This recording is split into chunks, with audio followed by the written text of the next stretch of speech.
Meron tayong binabantayan na low pressure area dito sa loob ng ating Philippine Area of Responsibility.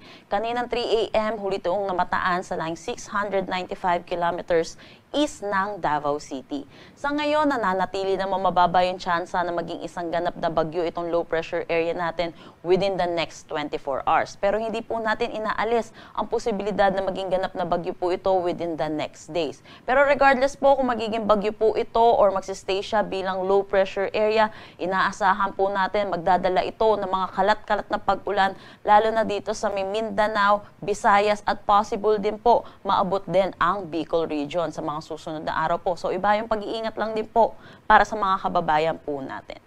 Samantala, ito pong low pressure area natin ay nakapaloob dito sa Intertropical Convergence Zone or ITCZ na nakakaapekto dito sa may Mindanao pati na rin dito sa may Palawan. Meron pa rin naman tayong easterlies or yung mainit at maalinsangan na hangin na nanggagaling sa Dagat Pasipiko na umiiral dito sa malaking bahagi ng ating bansa. Ito po yung nagdadala sa atin na mainit at maalinsangan na panahon. Para naman sa magiging panahon natin ngayong araw dito sa Luzon, kung makikita natin, maaliwalas na panahon naman ng ating aasahan. Pero asahan din po natin yung init at alinsangan lalo na sa tanghali hanggang hapon. Kung may mga pag-ulan po ay panandalian lamang ito lalo na sa hapon at sa gabi, dulot ito ng mga localized thunderstorm. Ugaliin po natin i-check ang social media pages ng Pag-asa para sa mga nilalabas na thunderstorm advisory. Agwat ng temperatura for Metro Manila, 24 to 34 degrees Celsius, Lawag 25 to 33 degrees Celsius. For Tuguegarao, asahan natin ng 25 to 37 degrees Celsius, Baguio 17 to 26 degrees Celsius. For Tagaytay, 22 to 32 degrees Celsius, at Legazpi 25 to 32 degrees Celsius.